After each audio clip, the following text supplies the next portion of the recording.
to not only manufacture, but hone this audience with this propaganda that gets them excited, that says it's not your fault for having no money, no girlfriend, no wife, no job, no friends.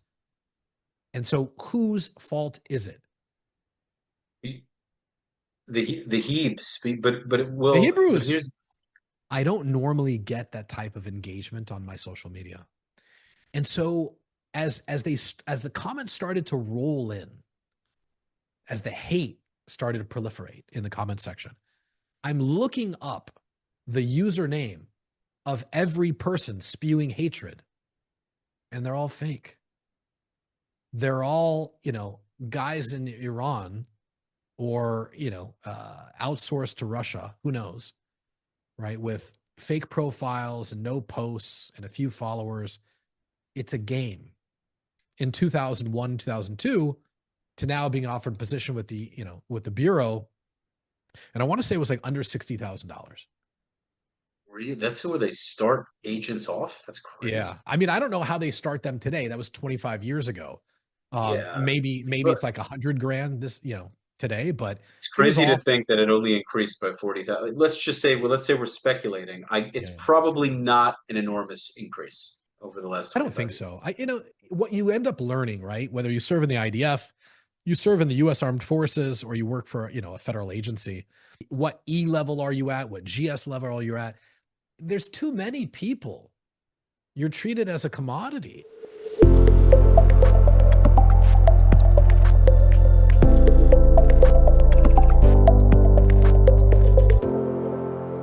Welcome to the Soothing Semantics Podcast. I'm your host, Rafi Pinsky. Make sure, as always, to smash the like button, leave your comments, and subscribe to the channel. Follow me, Rafi the Realtor, for all of your real estate needs. Follow William Stern at Just William Stern on Instagram. And he is a guest that I've been looking to have on the show for the last couple of weeks, working out some logistics. He's a busy guy, but we're here. And Will is the founder of Just Cardiff. It's the voted America's favorite small business lender. He has funded 12 plus billion since 2004, if I'm understanding that correctly. Yeah. He's been very, very outspoken about Israel as a Jew himself. His father served in the IDF, as far as I understand. Yeah. And here we are. Welcome. Thanks for joining me. Thanks for having me on. It's a pleasure. It's funny is before we started rolling, I was like, Raf, I wanted to have you on a Stern Talk for a long time. And I reached out to you and you're like, I don't think so. You're like, I think I was the one who reached out. I'm going to look back in my DMs. I'm probably going to find out that if you're right, it's my mistake because I Weird wanted that I to. would say no. That's weird that I would say no, though. I That's know. I weird. don't think you said no. I don't think you said no. I remember seeing your content. I think it was on Instagram and going, I want to meet this guy. I want to talk to this guy. So in any event, somehow luck brought us here. And now I'm on your show. So maybe you'll reciprocate and come on my show. That'd be a pleasure. Be an honor. Sounds good. Absolutely. Well, cool. Well, So thanks for having me on. an absolute pleasure. So we're gonna cover Iran. We're gonna cover Israel. But what I want to kind of get in with you first Sure. is the business side of things. Give me a little bit of a background on the last couple of years prior to when you started the business lender, the business funding, and how you've scaled the business. Well, I mean, the sort of elevator pitch is I deferred law school after college. I didn't go to Israel to enlist in the IDF. My father's Israeli, my mother's American. But my father was never really pushing enlisting. He was like, we're American Jews, and you should follow sort of like the path of all the other successful folks in the neighborhood, and they're going to college. And so it was always like a foregone conclusion that I would go to college. I went to college, and I thought it was actually quite boring. I ended up getting, this is like the Jewish discount. I ended up getting 2 undergraduate degrees in 4 years. I think most people struggle to get one in 4 years. You've got like the idea or this concept of the senior, the super senior, or the super duper senior, meaning that they went 5 years or they had to go 6 years just to finish. I was nose to the grindstone. I knew what I wanted out of life. I wanted success, and I wasn't necessarily sure how to benchmark that success or even how to measure that success. But I wanted to be successful. My father, immigrated to America from Israel, and he was a small business owner. He wasn't great with the language. He wasn't great with communication, but he was honest, and he was the most honest man that I've ever met in my entire life. He did right by his clients, and I think he was at a disadvantage being in an industry that, predictably, Israeli. He's in moving. He owned a moving company, but he this is before the age of tech. And so he went into sort of like the easiest sort of low barrier to entry business, which was just moving goods. And it was a nice business, but I'll tell you something interesting. And I lied to you. I said it was going to be the quick and short and dirty, but Son of the most honest guy has lied yeah, to me. Unbelievable. yeah, I misrepresented. But the truth was that my dad was always home. So he ran the business from our house. You would call our phone number, the landline, and my dad would pick it up, and like it was his business, like it was his business line. Like we didn't even have a separate line. It was a very small business. Um, and if the call waiting came through, you had to like switch over. If you remember call waiting, you had to switch over to the other line to see if it might be a client or a lead. And so very early on in my life, I sort of understood this idea, this concept of owning your freedom. And in fact, it actually was kind of annoying because I wanted to get into more trouble as a kid. I wanted to have girls over and get into some trouble, but my dad was always home, and he would always be sitting there in the sunlight eating, sunflower gardening, right? Eating sunflower seeds, and the sun is like bathing on him, and like he's just enjoying life. My dad was a simple man. He just wanted freedom. And I think if you work as a career soldier like my dad did, he was not he was in the Israeli Air Force, but you realize that you've given your life to a bigger cause. And so to the extent that you can win back your life, you're going to give it your all in order to not trade time for money, right? And in other words, you want to trade money to buy back wasted time. So that was the story that my dad sort of impressed upon me at an early age. I went to college, I finished it really quick, and then I didn't get into great law schools. And I don't think I've ever told these stories before, but maybe your listeners will find it interesting. I just didn't. I didn't get into great law schools. It was like at my bar mitzvah, they asked me, "What do you want to do?" You make it in, I don't know if are you American or are you Israeli? I grew up in the States. My Okay. family, I mean, practically my entire family lives there, and as you know, I Okay. served there, but I grew Right. up in New York. You grew up. Okay. So it's like, for your bar mitzvah, you make this pamphlet. I think it's pretty standard. It's like your parsha from the Torah. And then what do you want to be when you grow up? And so on my thing, it said, and I don't think I've ever shared this. It said, I want to either be an FBI agent or I want to be an attorney. And so when I graduated college, so my senior year, I had taken the LSAT, and I just didn't do well. Actually, I thought it was very tricky. I didn't feel like it was straightforward at all. And I thought, wow, I am wholly unprepared.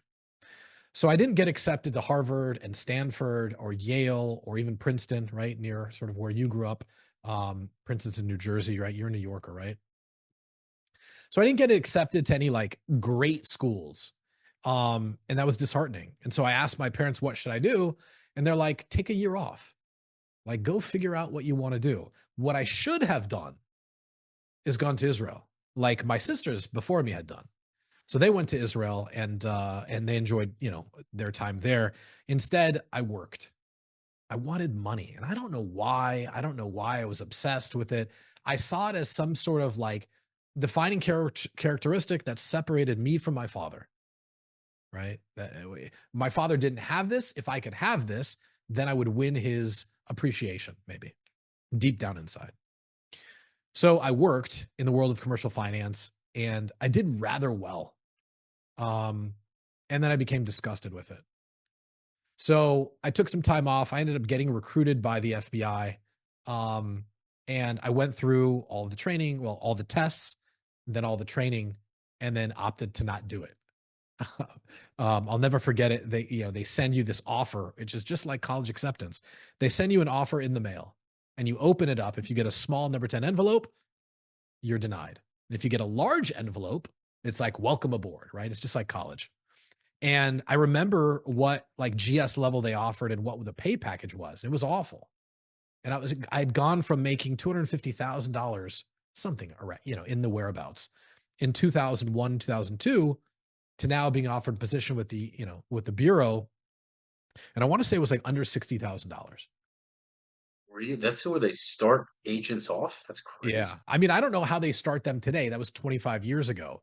Yeah. Maybe it's like $100,000 today, but it's crazy to think that it only increased by 40,000. Let's say we're speculating. It's probably not an enormous increase over the last 20 I don't think so.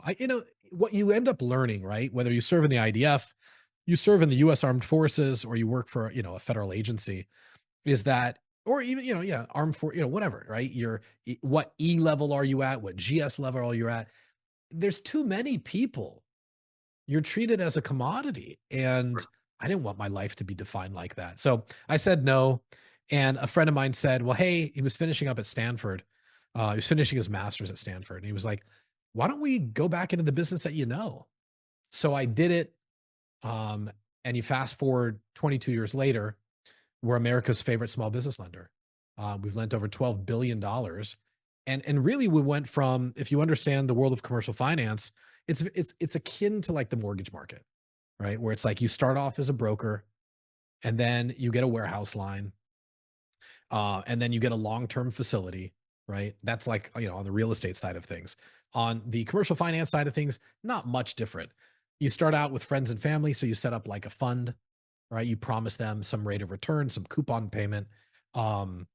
We ended up doing that and we ended up amassing this huge portfolio, right? Like we were able to buy all of these deals, namely because we had a guy who was in charge of, capital markets who was older than us, who had worked for NBC in New York at 30 Rock and just had amazing connections. Like one of the connections was actually to the founders of Qualcomm, a small little Jewish technology company out of San Diego.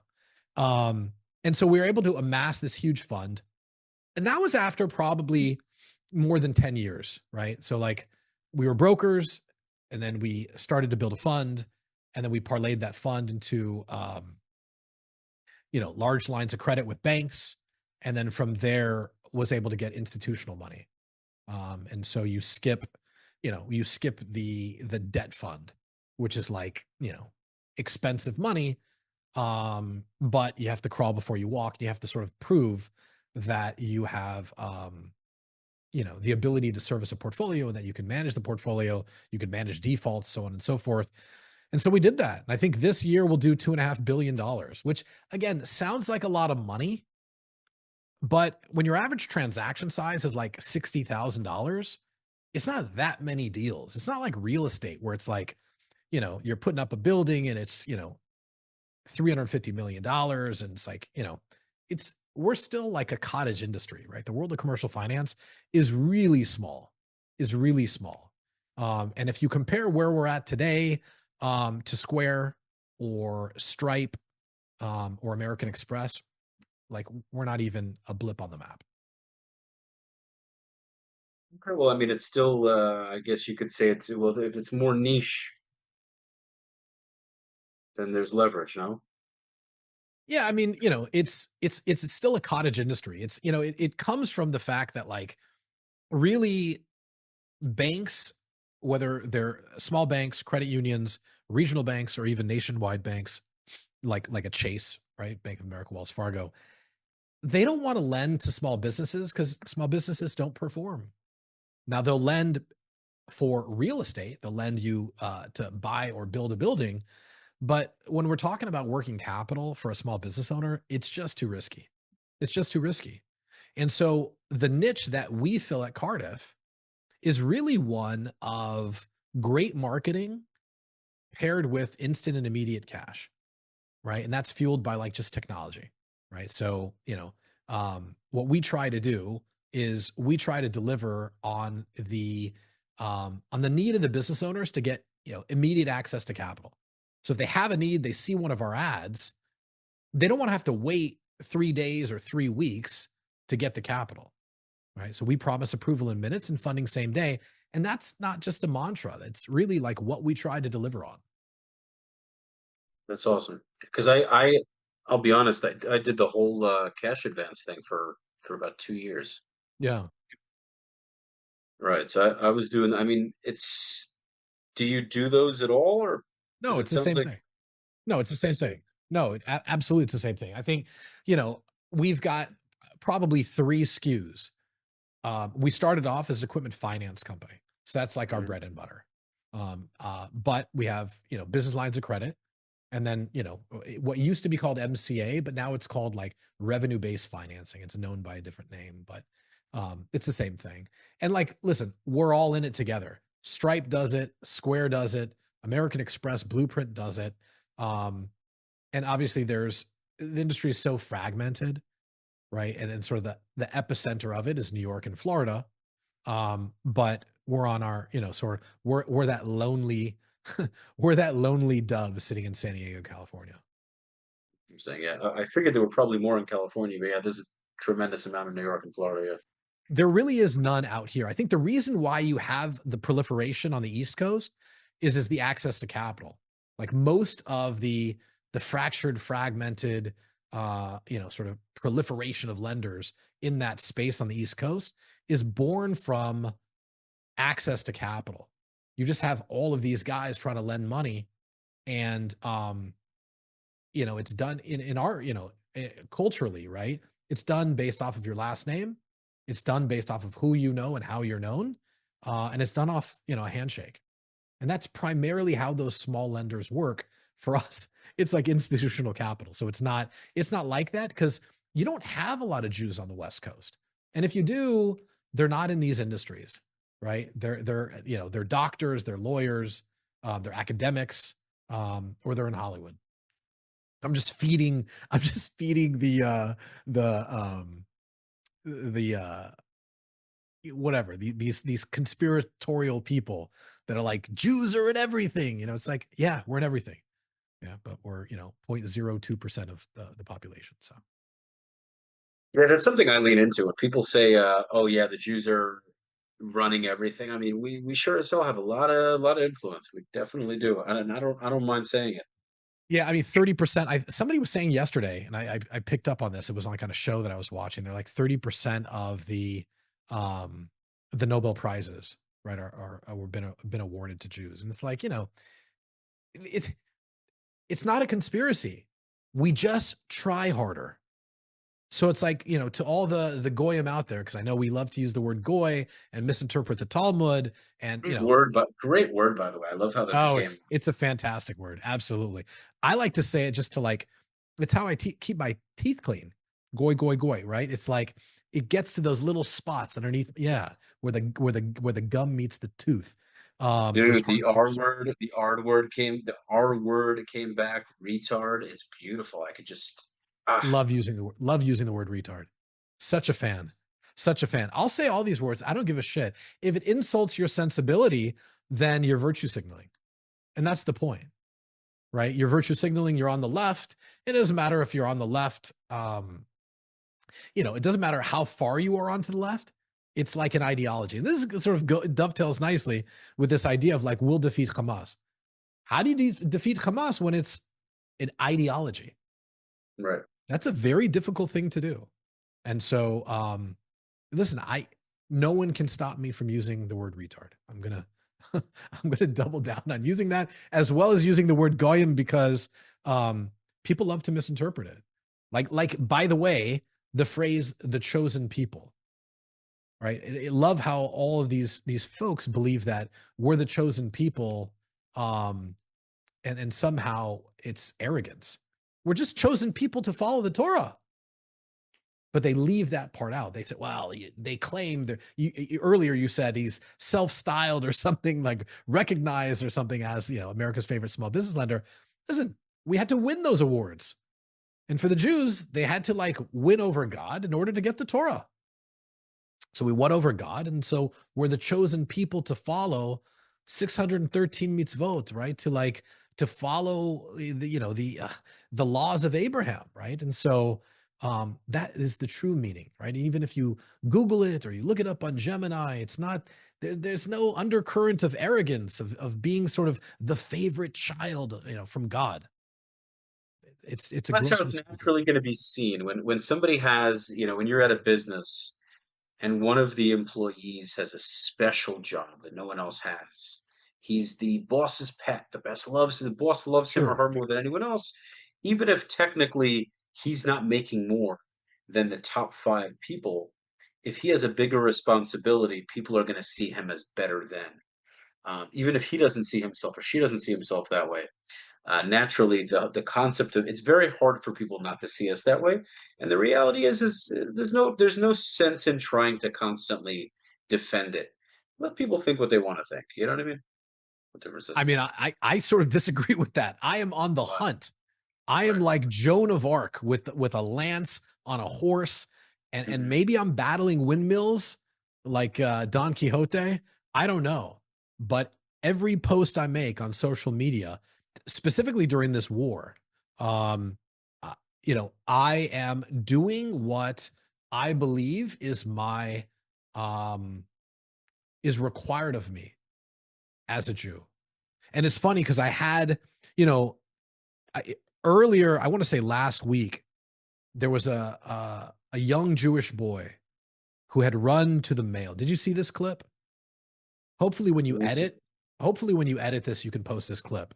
But this young Jewish boy, Hasidic boy, runs to the mail. It's like Oh yes, yeah, he got pushed. Yeah, and the UPS driver, the mailman, pushed him. Yeah, I saw that. it was a U.S. mail carrier, right? It was Yeah. USPS, and he pushed the kid. It was a 4-year-old kid. There is Mhm. no excuse for violence, right? Um, when the victim is a child and you're an adult, it's just incomprehensible. So I posted a clip to my Instagram, and I think I have to look it up. I don't know, thousands. I never get comments on my Instagram, but how many thousands of I have to show this to you,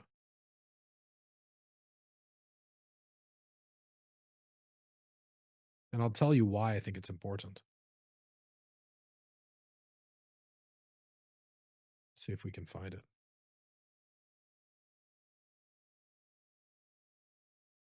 I don't know where it is, but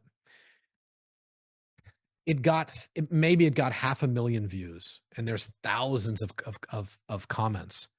And I don't normally get that type of engagement on my social media. And so as the comments started to roll in, as the hate started to proliferate in the comment section, I'm looking up the username of every person spewing hatred, and they're all fake. They're all, guys in Iran or, outsourced to Russia, who knows, right? With fake profiles and no posts and a few followers. It's a game. And it's a game largely that we as Jews in the diaspora are losing. I wouldn't say Israelis in Israel necessarily care about it, but as those in the diaspora, I think we are losing. And there, Mhm. there are only like a handful of people that are willing to carry the torch. Um, that are willing to post about this, that are willing to confront these issues. Um, and I love, right, the comment that I love the most. Do you get these comments? Like, enjoy your $7,000? Oh, I get all that. I get You all do. of that, Will, but Okay. I do want to interject quickly.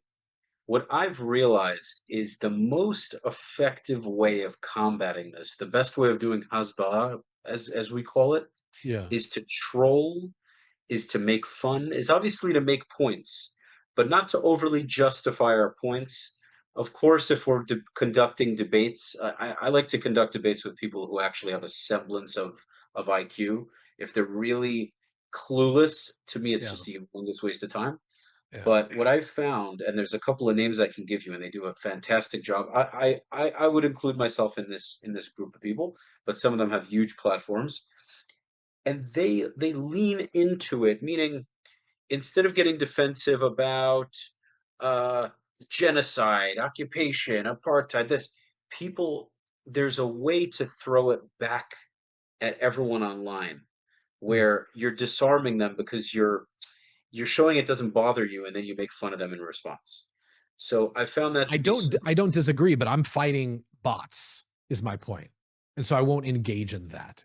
Right. Oh, yeah, there's no need for that. But I'm saying if you're talking to an actual person, I don't. Most of the time, responding in comments is completely useless. No, listen, it's great for engagement, Right. but you're right. I mean, a lot of this stuff, right? There is no it's again, you're fighting phantoms, right? So you have to take the fight, you have to take the battle, right, to the front lines of the war.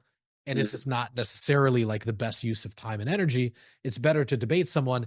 And that's why, like, for example, right, Cardiff, right, the company that I founded, we work with the Daily Wire. Oh, I wow. I'm a huge fan of Ben Shapiro. Ben Shapiro, Matt Walsh, and um, Michael Knowles are we sponsor their podcast. First of all, that's amazing. I Yeah, would love to talk to Ben. I just haven't been able to put it together. yeah, I mean, if yeah. you could. I'm going to be flying out to meet him in Nashville, and have him on the show. Um, so we'll have to try to coordinate something. But God, I really, really I've wouldn't never want to met him catch or up. talked to him. My agent is the one who organized everything. But it's like, again, right? He is doing this dutiful responsibility with, daily talking about, um, you know, this nonstop sort of, religious war that we're engaged in that will never end.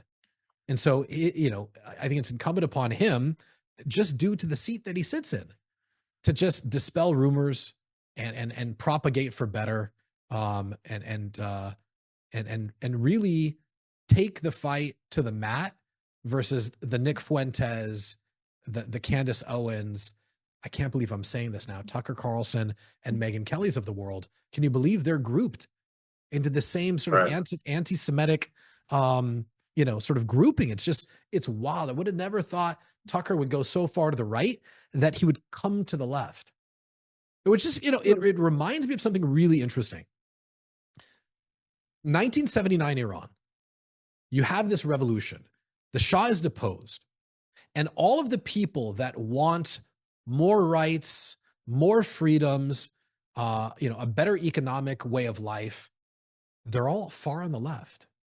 And in fact, it's led largely by socialists slash communists, right? And sort of propelled by women. Not many people know that. The momentum, really, the front lines are these liberal, woke, left leaning Karens, Iranian Mhm. Karens, Persian Karens, and they believe that Iranians would be, or Persians would be, better off if the state was socialist, right? And the Islamists that had yet to take control loved this idea. They called them really and truly the useful idiots. So Yep. by the time the Shah came, the Shah, I'm sorry, by the time Khomeini came, by the time the Ayatollah came, by the way, on a chartered Air France flight back from France to Iran, it was useful idiots get the guillotine, and now we're installing this theocracy. I see the same paradigm in America. Well, Do you if you want to disagree? be frank, William, have you watched any trigonometry episodes? Trigonometry? Oh, it's a great podcast. These two British guys.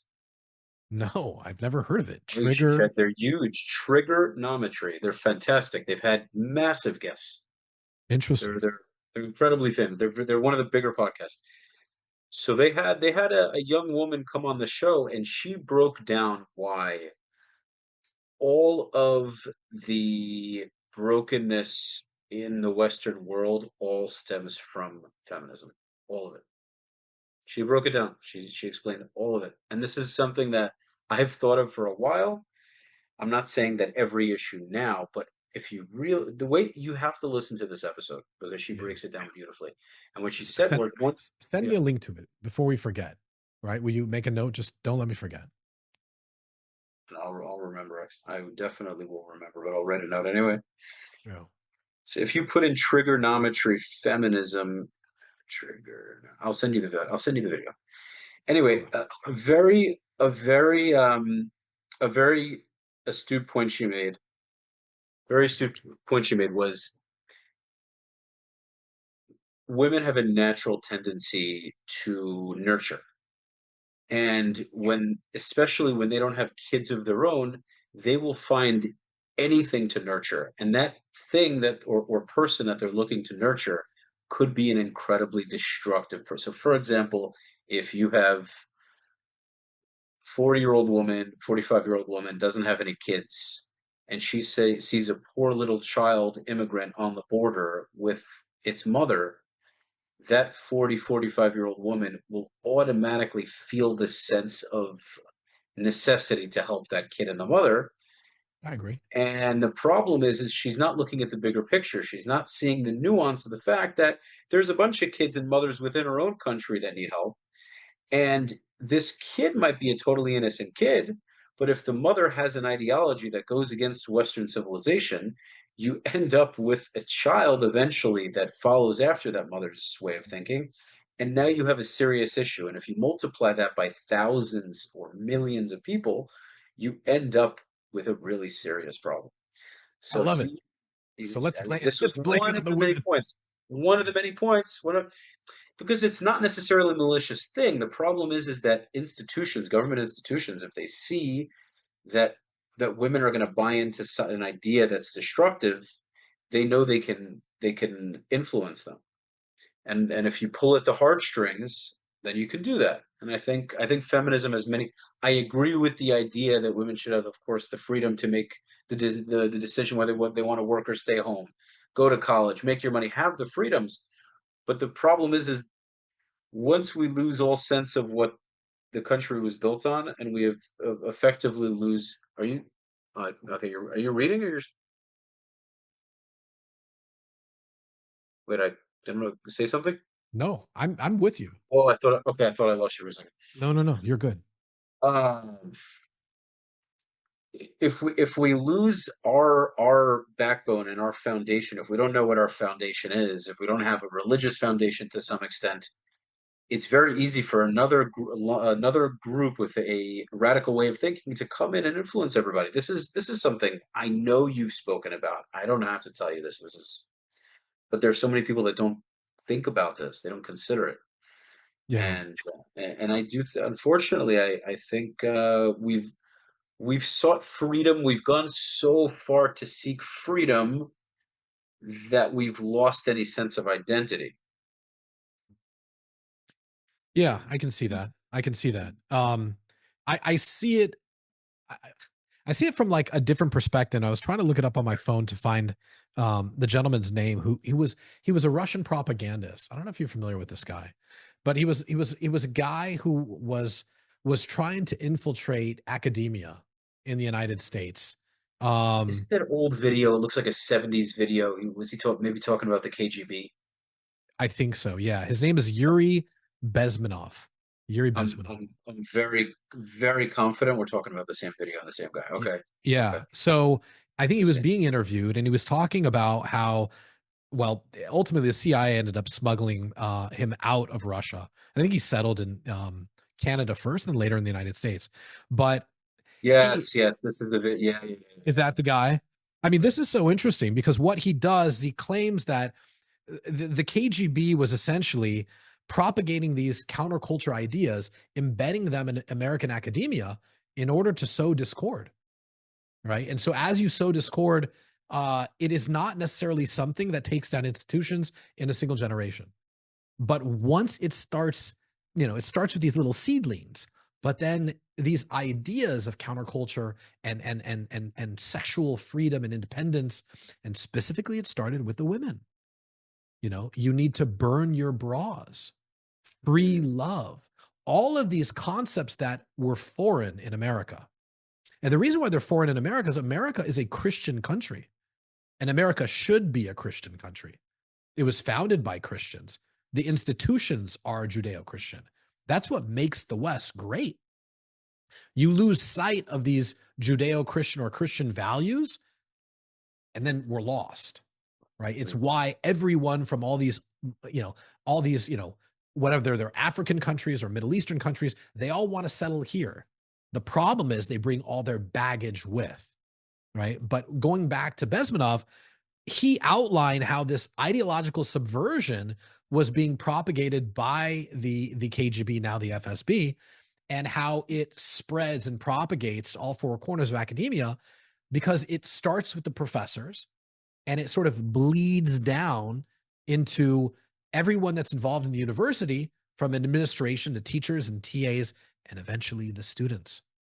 And then the students talk to the next generation of students, and it never stops.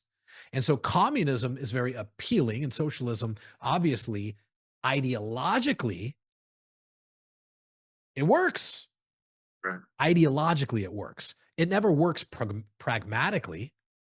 But Bezmenov was just talking about how the whole sexual revolution in the 1960s started in academia. It was all sort of ideological subversion by the KGB, and they wanted to subvert U.S. influence. They wanted to take down the United States. And you can see this playing out even today, where, it's like in New York City, when I was a young man, there were guys with signs picketing that were like Antifa. And back then it wasn't called Antifa, it was called something else. But they wanted to bring down the banks and the financial institutions, and they would walk around New York City, right, in downtown, right, in the financial, One World Trade Center is now, or it's called the Freedom Towers now. But, and then they just go from grift to grift. So it was that, then it was Antifa, then it was BLM, then it was the Me Too, then it's anti-Israel, pro-Hamas. You have these political grifters where it's just like everything leans left. And we know what happens when you lean left.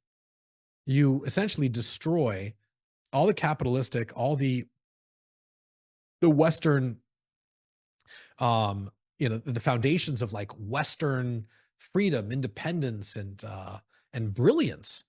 And you destroy monuments, and you do, you exact revenge upon a false, you exact revenge against a false enemy. And you convince everyone that the freedom lies with socialism. And you can see it with Mamdani in New York. That's a whole thing. We'll have to save that for the next episode. But it is what happens where food is too easy to come by and you have nothing to concentrate on. And so you, again, like Don Quixote, you start fighting windmills. And it's very attractive. Counterculture is very attractive to the younger generation. And you've got this huge divide between haves and have-nots today, bigger than ever before, maybe since like the 1920s, right? The whole Great Gatsby age, right? The Gilded Age. The haves and have-nots keep growing. And so the Nick Fuentes and the Tate brothers, the Tucker Carlsons of the world are able to not only manufacture, but hone this audience with this propaganda that gets them excited, that says, it's not your fault for having no money, no girlfriend, no wife, no job, no friends, no disposable income. And so whose fault is it? The Hebes, but it will. The Hebrews. But here's the thing I think, the turning point, because Jewish people have been down this road over and over and over and over and over in every We've seen the country. movie before. We've seen the movie. What the difference is how we respond to it. And the difference now is that we have a very, very powerful country of our own. And so Israel needs to be incredibly powerful. It can't take any shit from anybody. And Jews outside of Israel have to act in kind. We have to be in alignment. If Israel is incredibly strong, but then Jews in the US are incredibly weak, both physically and mentally, people are going to look at Israel and say, it's because of the United States. There has to be a cohesion where Jews are not just smart, intellectual, academic. They go to the gym or they take up martial arts or ideally but there's a collective where the Jewish conscience is, if you have a problem with me, no problem, let's solve it, versus you don't have a problem with me, I'm good. Let me give you a long laundry list as to why you shouldn't hate me. That You want to doesn't know work. you want to know why what you're describing is virtually impossible? Why is that? The definition of the word Israel, he who wrestles with God. Right. The Jews, and I will speak on behalf of the Jews. I'm going to make a sweeping generalization. We don't like and we don't trust institutionalized thought. We like challenging thought. And because you have that ethos that's deep within of challenge, you not only end up having a non-institutionalized religion, right? You look at the Catholics, they've got the Pope. Who do we have? We have like the head Sephardic rabbi. Like, who do we have? There is no figurehead. That is the problem. The kingdom has to be rebuilt. I will say that. No, but we do. We have our rabbis. We do have some very prominent rabbis. We've had the Christians also. It depends on who you're talking about. The Catholics have the Pope, but then you have the Mormons and the Protestants and the Seventh-day Adventists and you have a million different kinds of Christians, and then you have the Muslims. Right? There's an unlimited brand, but at least if we had this unified religion where it wasn't like, you just keep sort of taking a religion like theology and then you just keep diluting and diluting and diluting and diluting. It's like by the time it gets to America, what is being a Jew? Being a Jew means you have a Hanukkah bush, that the kids get to hang stockings, that the kids will look for eggs on Easter, right? I say that because we're almost at Pesach, but it is a problem. And the problem stems from leadership. Look at anything else in life, whether it's sports teams or it's folks in medical school. There's always someone at the head who leads. There's always the idea or concept of mentorship. Now, I like what you said, by the way, about martial arts. Right? You look at the Hasidim, all they do is eat. Yeah. All they do is eat. I remember just recently, I'm talking to a Chabad rabbi, young man, 16,000 kids already. God bless him. But he's actually the son of the rabbi who got shot in San Diego. Somebody came into a Chabad synagogue, shot the rabbi, killed a member of the shul. The rabbi ended up losing a couple of fingers. This is his son who's taken over. And I said, why don't, I work out. I take it very seriously. My dad was also very physically fit. Why don't you work out? Why don't you, take care of your body? And his response was, I love challah too much. It was like, again, he's not going to engage in an argument with me about physical fitness. But if you look at the most successful people in the world, right, specifically today, they understand that like leadership's important and you can't lead your household if you look like a fat slob, right? And whether we're talking about governments or business, the world of entrepreneurship, There's something to be said. And I'm not talking about fillers and Botox and hair transplant. I'm not talking about that sort of like on the surface stuff. I'm just talking about taking care of your body. And to your point, Raf, being able to defend yourself. You've got two guys near Stanford. Did you follow this? Two guys, they're sitting there eating outside on a patio, and they're assaulted by three Muslim men, one of which is a lawyer. It's a hate crime. Oh, you're talking about that restaurant. Was that in Wait, that was in near Stanford, yeah, in the Bay Area. Yeah, it was that the three guys were caught, supposedly. Well, they were caught. They were caught, by the way. There's a guy who I follow. Oh, I'm not saying it matters. I'm just saying I'm glad they were caught. I'm not saying that's no, I totally get it. Issue. Yeah. There is a guy who I follow who follows me. I love this guy. And his name is Travis Hawley. I know him personally. He was in my apartment for an episode not long ago. I love this guy. I follow this guy. He follows. If you want to, I'd love to have him on the show. Yeah, I would love for you to connect us. Happy to do it. No because problem. I follow this guy. I love his content. And I think it was because of him that these three aggressors were able to be identified and be prosecuted. So I don't know if they're prosecuting as a hate crime. I hope they are. But it is so funny that that we as Jews are just not safe. And to your point, it's time to take some of that responsibility, right? It's time to be able to defend. We have to take all of it. Dude, I am so fucking crazy about this.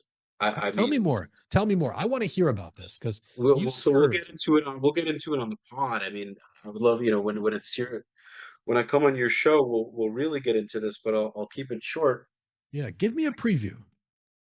I just think that if the collective conscience about being a Jew wasn't so connected to pacifism, so much of the Jewish populace has this notion that anything regarding martial arts, violence, self-defense, physical altercation, all of that is bad, it's evil, it's guyish, it's Gentile-like, it's seen as just plain wrong.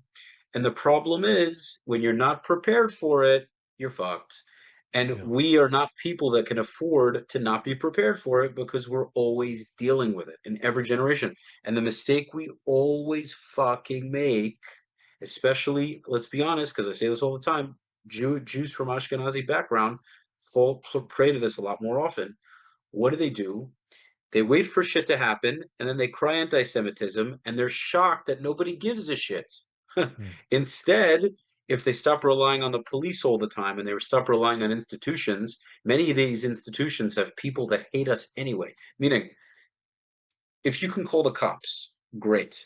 But if you don't have time to call the cops, if the cops are going to get there after the fact, if your wife is in danger, your kids are in danger, your friends in danger, your neighbors are in danger, and you're waiting for the cops to come because you either can't or won't defend you, your family, or the people around you, then you're always relying on somebody else. You're a man, you're a grown man, not you, but you're a grown man, and you're relying on another person to constantly be at your defense. And this is what we do as a collective. Jews are always hoping that someone else will get our back for us because we don't have the balls to do it ourselves. It's a constant issue. It's such a problem. It is, but you said it best. You said it's an Ashkenazi issue. Oh, so much more. Oh, and by the way, people are so afraid to say this, and I'm fucking done. Like, I've been talking about this for probably 3-4 years already. And we have many Ashkenazi Jews who are hardcore Zionists, super pro-Israel, the ones in the settlements.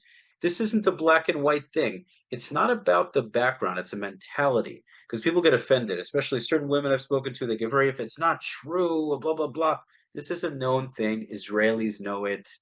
The vast majority of the left wing in Israel and outside of Israel are, I mean, by miles. The Reform movement. Now, there are very pro-Israel Reform Jews. I don't know. Maybe you're Reform conservative. I'm not sure. I'm not. I'm conservative. Okay, but the Reform movement is heavily left-wing. Most of the Jews in the U.S.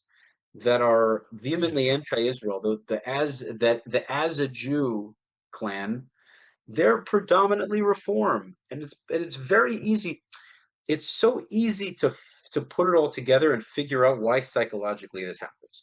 When you don't have a sense of pride, when you're not willing to stand up for what you believe in, because you don't even really know what you believe in, it's very easy to start appeasing, to start apologizing, to start buckling.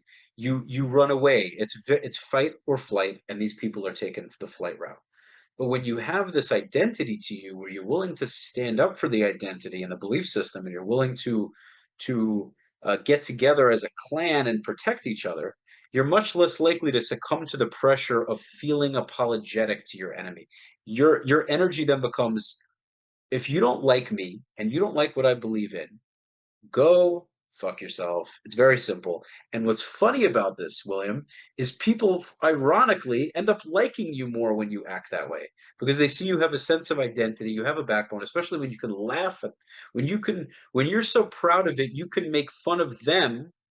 They go, holy shit, this Jew's really cool. I actually like this one. That's what you get. A lot of the response you end up getting, these anti-Semites like you when you're proud of who you are, a lot more so than when you apologize like a huge vagine. And so, like, Yeah, but it is definitely an Ashkenazi sort of like, it is uniquely Ashkenazi. And oh, you know what's so interesting about Ashkenazi is that they like to pretend, and I'll tie this beautifully into this poem, yeah, but they like to pretend that they've fully assimilated, that there's no difference between them and the Catholic guy on the left and um the card carrying Anglican church member on the right, because they look similar. But the interesting thing about, and I saw this recently on Instagram, the interesting thing about skin color is we I can saw your be, video. Will, I saw your video on the nose thing. Great video. So, yeah, go on. it makes sense, right? Skin color. In 2000 years, we'll lose the pigment. Yeah, What you can't lose is this. yeah. You don't lose this Middle Eastern bone structure. That's a lot Hair, harder the nut to curly crack. hair, the black hair, the back hair, the we bull The Jew. I back. mean, I'm lucky. I still have my hair here, but and you have you got your hair I too, but I don't have much. but I'm gonna go get it fixed. I'm gonna get more. It's gonna be beautiful. It's oh, or I to make dude, or to make my 6 months hairline ago. green. Yeah, it'll look good. 6 months ago, I got on the finasteride minoxidil train. I'm doing it like Yeah. clockwork because I don't want to lose it. I feel like it's coming for me. It's coming for me. But I guess my point is it's a uniquely Ashkenazi um state of mindset, that I don't need to protect myself. And I think it comes back to, there was this guy, his name is Martin Niemöller. I don't know if you've ever heard of him, but No. he wrote a poem. He's a Lutheran pastor, like a German Lutheran pastor. And he wrote this poem called First They Came. I'm sure you're familiar with it, where it's like, the poem is like, first they came for the socialists and I didn't speak out because I wasn't a socialist. Then they came for the trade unionists and I didn't speak out because I wasn't a trade unionist. Then they came for the Jews and I didn't speak out because I wasn't Jewish. And he goes along and is like, and then they came for me. And then there was no one left to speak for me. And it's a brilliant poem. And I wish more Jews would be aware of this poem, because there is no one left for us, right? You have the left that hates us. And what it is, it's not linear. Anti-Semitism is not linear. It's like a circle. And the further you go in anti-Semitism on the right, you end up on the left. And that's why you have these Islamic, sort of like, radicals. And I'm not saying all Muslims are radicals, certainly not. In fact, I'm a huge fan of Abraham Accords. And I hope that the end of this Operation Epic Fury and this war with Iran, we get Saudi Arabia to join the Abraham Accords, because it makes more sense. But going back to my point is that there's no one to come for us, because who would have imagined that the Tucker Carlsons, the Megyn Kellys of the world would become anti-Semitic, that they would neatly fit into a box, right? Uniquely occupied by anti-Semitic morons like Nick Fuentes and the Tate brothers? There is no one coming for us. And it's a famous phrase that's used by special operators in America. There's no one coming for us. There's another one called burn the ships or burn the boats. The reality is there is no one coming to your defense. And to act like someone is going to save you is the most absurd way of viewing life. Me, I know how to fight. Me, I know how to fight. Secondly, I lift weights. I'm in good shape. I have a high VO2 max. I teach that to my children. I have trainers that come and train my children. Even though I could do it on my own. It's just easier. I own handguns. I understand how to operate handguns. I am ensuring that the next generation that come from, that bear my name, understand that they have to, stand up for themselves. And that's why we've chosen to homeschool, by the way, which is a whole nother thing. You're too young. You don't have any kids, right? I'm 32, but I hope to do it soon. I'm not 23. I'm getting there. You're not running out of time. You got great skin. You great skin and a great head of hair. You'll be fine. I appreciate that. I don't, it's funny. People ask me, sometimes girls will tell me, they're like, what do you do for yourself? I'm like, I don't put anything on it. I just shower. It's a gift. I don't know. I don't know if it's a filter or you have melanin. One of the two, you're winning.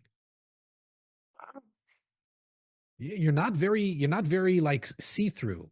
I'm very see-through. I don't know. I don't have a whole lot of melanin. I live in Florida, by the way. Don't forget. That's true. You're in California. Yeah, I live in sunny California.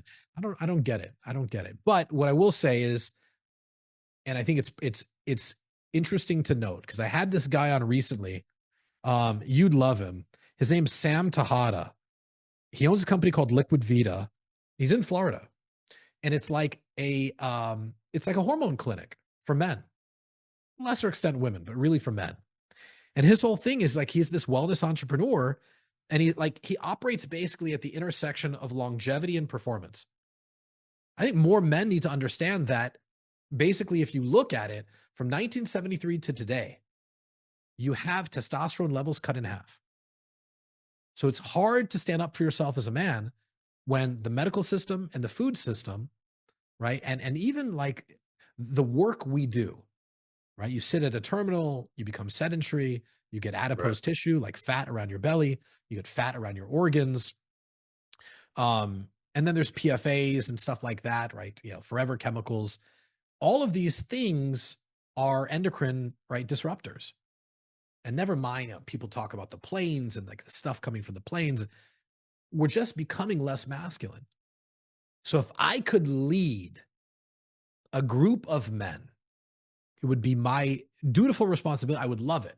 I would charge $0.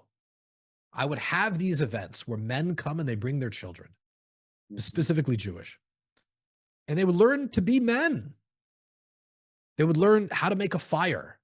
They would learn how to prepare for, a blackout, no power, no gas, no water. They would learn how to hunt, right? How many men do you know that can go out into the forest for 3 days, right? And can live out there and then come back with dead animals. It's like all of these skills that make us masculine men, that actually make us appealing to women, but also make us revered by other men. How many men do you know that have those qualities? It's very few. And I wouldn't necessarily say like Jews stack up at the top of that list. Well, Israel, you see, there's a huge divide between your average Israeli guy and your average American Jewish guy. Huge divide. Because I don't think they're hunting in Israel, but they have. You could teach it to them, and they wouldn't run away from the idea. You can take an Israeli guy. You can take a guy named Maor who was just in Gaza for a year and a half, and say, "We're going to somewhere in Canada, or we're going to Alaska, or we're going wherever." There's countless places to hunt around the world. We're going to hunt some deer. Are you coming? Yes, of course. Of course, I'm going to go with you. Yes. It's free. It's free. William said it was free. Yeah, it's free, right? What is it? American kids like, I don't know about that. That sounds really scary. Is it going to be in the wilderness by ourselves? I don't know. Yeah. That is how American. Yeah, specifically, right? Like, middle class Jewish boys right? They what do they know? What do they It's know? just wimpiness, man. Listen, and It I'm is. telling you, if Yeshiva we kids don't are the learn, worst, by the way. Yeshiva kids are the worst. These guys, they couldn't fight. And listen, the yeshiva kids, and they grow up to be these rabbis who have no jobs, by the way. It's like complete, like, makes no sense. But do you have the same on the Muslim side of things? He's like, yeah, he's a Muslim scholar. What's his job? I don't know. He thrives off donations. These guys, they're walking around New York and they're getting punched in the face. And they got a cell phone in one hand because they're doing some type of deal. And, there's cameras outside of the synagogue or the shul. And they're getting punched in the face by a bunch of black guys. And the black guy's like not even sure why he's punching them. this is an easy target. Well, it's very simple. By the way, Yeah. I always give this example. I give this example every single time. If Jewish people, if you walked around Crown Heights or somewhere in California, I'm not sure where in California you have a religious Jewish population, but In Los Angeles. Yeah. if you walk through any typical Jewish neighborhood, and a good portion of the Jews in the neighborhood had cauliflower here, I promise you, the level of attacks in those communities would drop significantly, especially if you could have firearms. Yeah. But just from a point of respect, if let's say 20% even of the male Jewish population in a given community just had the ears, okay, totally different world. It would be a totally different world because you could hate somebody, but when you have a certain level of respect for them, Yeah. you in Or a fear. weird Or fear. fear is no fear for sure, but that's what it comes from. Yeah. When you know that I can't harm you even though I want to, there's an honor in that.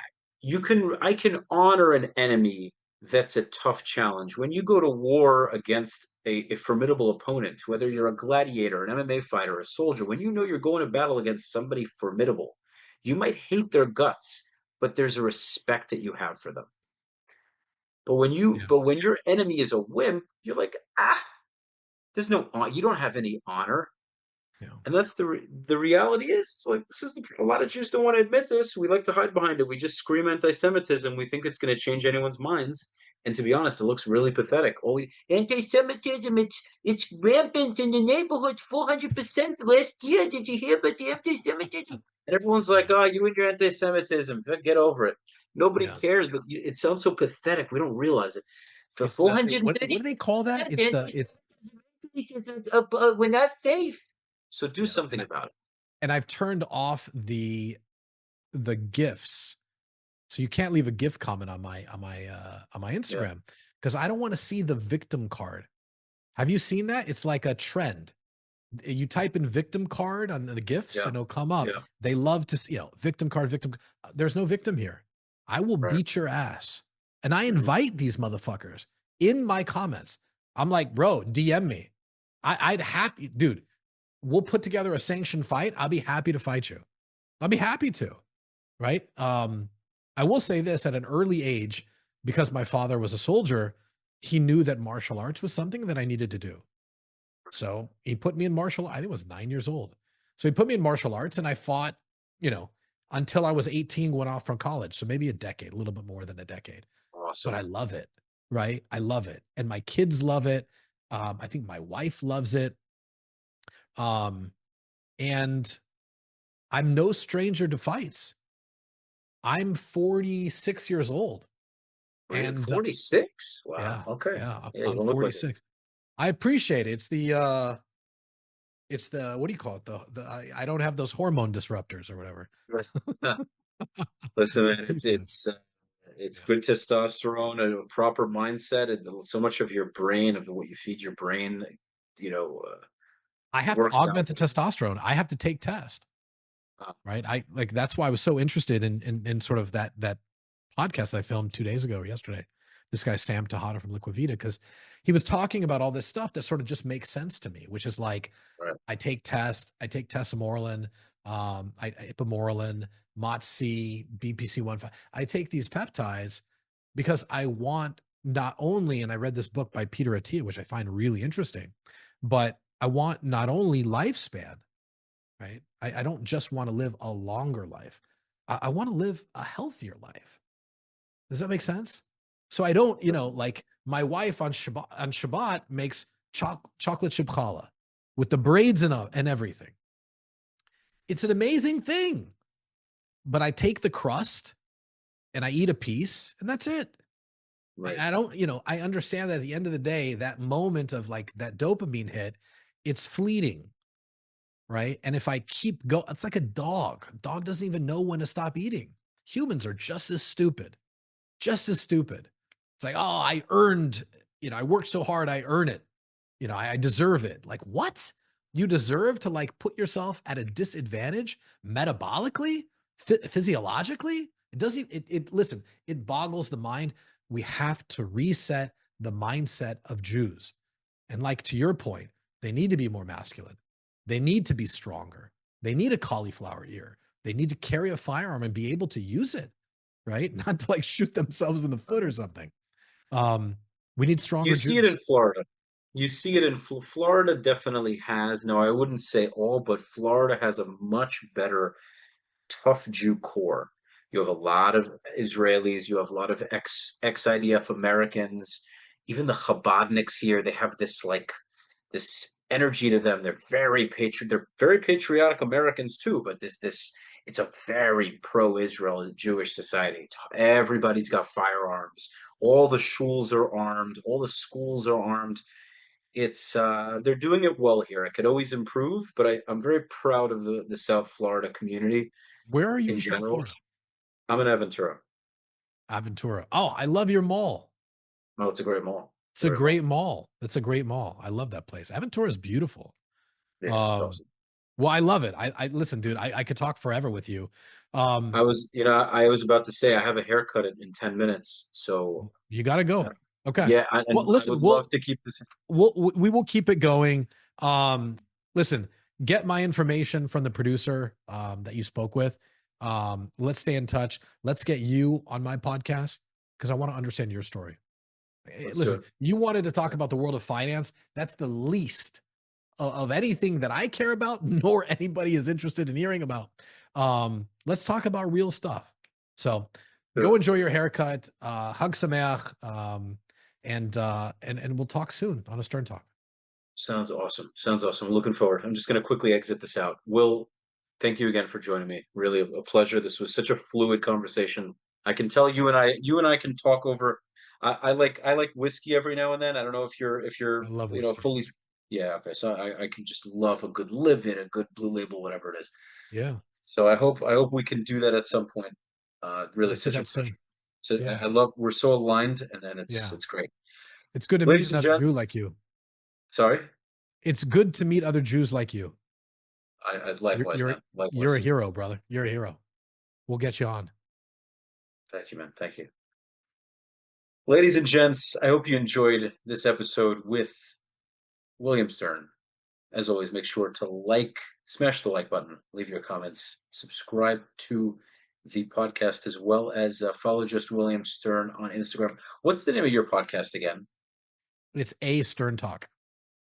A Stern. So go follow A Stern Talk. You're on all platforms: Spotify, Apple Podcasts. Yeah. Where podcasts can be found, as well as YouTube. Of course, South Florida Real Estate, get in touch with me. And for any commercial financing needs, go to Just Cardiff. You can go to the link in William's bio for more information. That's a wrap.